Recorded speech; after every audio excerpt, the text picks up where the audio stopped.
पुण्यातील शरद मोहोळ हत्याकांड प्रकरणात अटक सत्र आणि आरोपींची मालिका सुरूच आहे। पुणे पोलिसांनी शरद मोहोळच्या हत्याकांडानंतर आतापर्यंत तब्बल 24 आरोपींना अटक केली आहे। पहिल्यांदा या प्रकरणात रविवारपर्यंत 13 आरोपींना अटक करण्यात आली होती।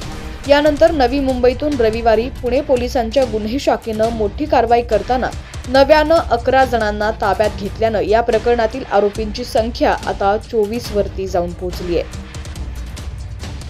शरद मोहोळच्या खून प्रकरणात सहभागी असल्याच्या कारणावरून गुन्हे शाखेच्या पोलिसांनी रविवारी मध्यरात्री विठ्ठल शेलारसह 11 जणांना ताब्यात घेतलं। पनवेल ते वाशी या दरम्यान गुन्हे शाखेच्या पोलिसांनी ही कारवाई केली आहे। त्यामुळे शरद मोहोळ हत्या प्रकरणाचा तपास वेगानं सुरू आहे। हत्या प्रकरणातील मुख्य आरोपी लवकरच पोलिसांच्या अटकेत येणार असल्याचा दावा पोलिसांनी केलाय। मागील 2 दिवसांपासून गुन्हे शाखेचे पोलीस या आरोपींच्या मागावर होते, मात्र ते पोलिसांना हुलकावणी देत होते। अखेर रविवारी मध्यरात्री पनवेल ते वाशी या दरम्यान गुन्हे शाखेच्या पोलिसांनी त्यांना अटक केली आहे। त्यासाठी पुणे पोलिसांनी पनवेल पोलिसांची मदत घेतली। दरम्यान या प्रकरणात आता हिंदुत्ववादी संघटना सुद्धा आक्रमक झालेल्या आहेत।